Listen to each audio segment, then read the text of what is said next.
As I indicated in my opening statement, I wanted to talk about the death of Mr. Epstein. Do you concur with the opinion that it was a suicide? That was the finding of the coroner, sir. Okay. Do you have any evidence to suggest otherwise? I do not. How could this have happened?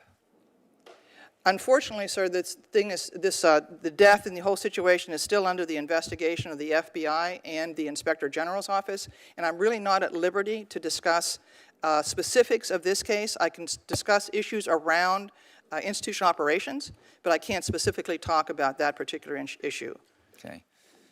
With a case this high profile, there's got to be either major malfunction of the system or a criminal enterprise at foot to allow this to happen. So are you looking at both? Is the FBI looking at both? If the FBI is involved, then they are looking at criminal enterprise, yes. Do we have people in custody today of this high-profile nature? Have we done anything to adjust since Mr. Epstein's death? Sir, we take every inmate's life very seriously in the Bureau of Prisons. A high-profile inmate is no more important or significant in terms of our operations than just the average inmate that comes our way. When I mean high-profile, somebody's on a suicide watch. I would like to explain our suicide watch system, if I may. I can't talk specifically about Epstein, but we have different tiers of response if we identify an inmate who appears to be having suicidal thinking. And I came into the Bureau as a psychologist. I worked with lots of suicidal inmates. I was warden in our psychiatric facility in Butner, and I know how difficult it is to always be able to predict who is suicidal and who is not. But once an inmate is identified as potentially suicidal, we have a suicide watch operation that we can place them in. It's a very stark, very difficult setting where everything is stripped from the room except a mattress. They get a coarse gown-like to wear that cannot be twisted in any way that they could hang themselves from it. They have one mattress and one blanket, and they are watched constantly. There's nothing else in that room. Was Mr. Epstein on suicide watch? Yes, he was. However, the average time on suicide watch is only about 24 hours because it is such a stark and actually depressing situation. We then can move them to another tier of observation, which is called psychological observation. Did that happen in this case? I can't speak specifically, but I am sharing this with you so that you understand our procedure, sir. They then can move to another tier, which is psychological observation, where they get their clothes back.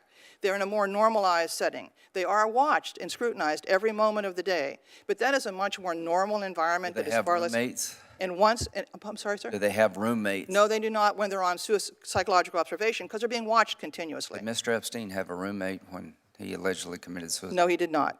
Okay. But they move into psychological observation. Psychologists see them routinely, interview them repeatedly, and once it's determined that the threat of suicide seems to have passed, then that inmate can be returned back to open population. well, clearly it didn't work here, so we await the report because all the victims of Mr. Epstein have to have their heart ripped out, else they'll never see justice. Dr. Sawyer, can you think of any other incidents in the history of the BOP that have caused as much crisis for public trust for your institution as Epstein's death? I can only speak for since 1976 when I joined the Bureau. I don't know prior to that, but I would say it's probably gotten the most public attention. There are lots of taxpayers and citizens who've never thought about the BOP, and you have lots of good, patriotic, hardworking folks there. I get that. But in terms of a crisis of public trust in general, but also in terms of your workforce, this death happened in the middle of August, early August. It's Thanksgiving, and you're here to testify today, and you say you're not allowed to speak about this incident. I think that's crazy. Can you distinguish among types of investigations, at least for us? Because I'm aware of at least 3 Epstein investigations. You got a whole bunch of women who were raped by this guy. This is a sex trafficking ring in the United States. This guy had evidence. He's got co-conspirators, and there are victims out there who want to know where the evidence has gone.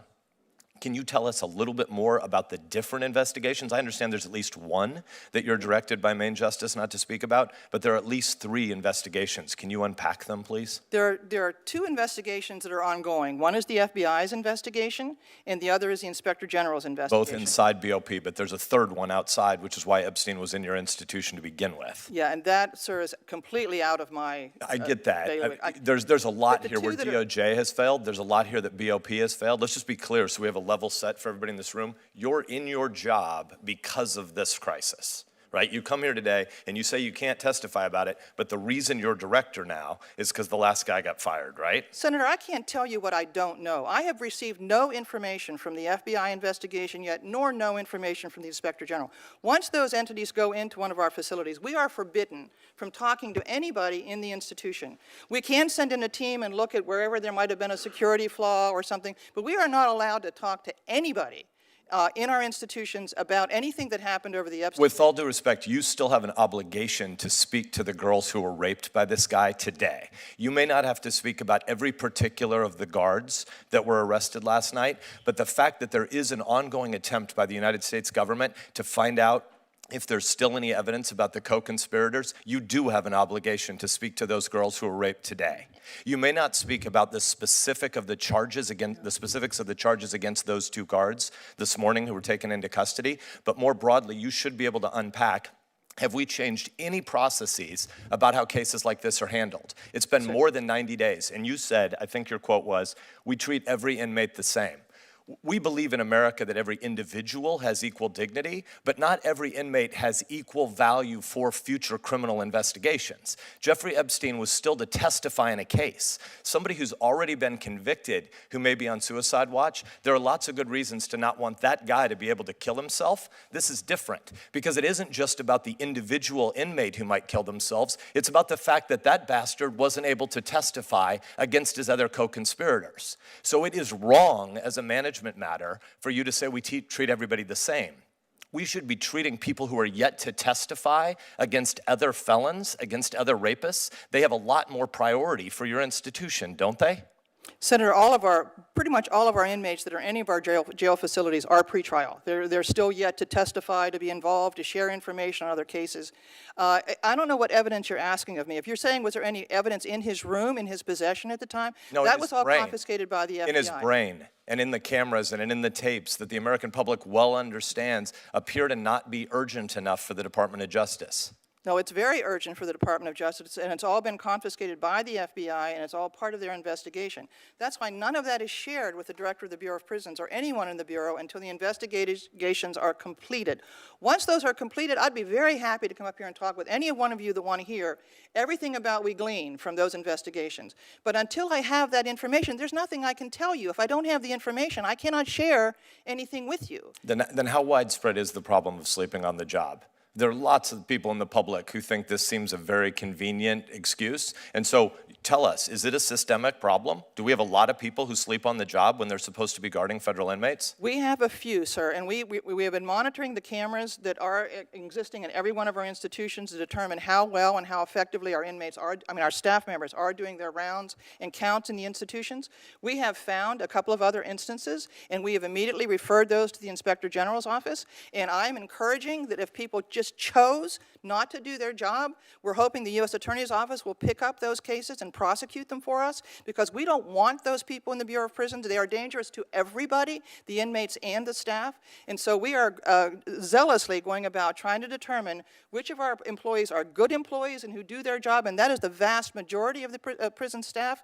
But we do have some, I know, out there who obviously choose not to follow policy, choose not to do their job, and we want them gone. I do not want them in our institutions, and I am exploring those very, very carefully to identify them and get them out of our system. Now, if it's a training problem and they didn't know what they were supposed to do, that's our problem. That's management's problem. We have to do a better job training our staff. But if someone is well-trained, well-experienced, and chooses not to do their job, we want them gone. I assure you of that. I'm at time, so I'll just give you a preview of something I'm going to ask you for the record after the event. You made a really important statement about drone drops of different kinds of contraband into your institutions. That's obviously a new and hard problem. That's a problem against which we have to play defense, but there's also new opportunities for offense. And so what your long-term strategy is inside the institution about cameras is something that I think a lot of us would like to hear more, and I'll send you a letter with some questions. Because Epstein's hallway should have still been monitored by cameras, even if his guards were asleep. And we don't have information about whether or not there were adequate cameras there. And so I think a lot of us would like to understand where technology dollars are going. Absolutely. Thank you, Dr. Thank you, Senator. Senator Blumenthal's next, but just follow up on this. Will there be an IG report regarding what happened? There should be. Usually after the Inspector General's office investigates, they do come out with a report. If people are pending criminal charges, we're not going to interfere in their cases. But if there's an IG report, I promise you we'll get fully briefed by the committee here. How can I put this? Christmas ornaments, drywall, and Jeffery Epstein. Name 3 things that don't hang themselves. That's what the American people think. That's what the American people think. And they deserve some answers. And I know that you're not in charge of these investigations, Yes, sir. but you talk to the people who are. And I need you to take a very respectful message today.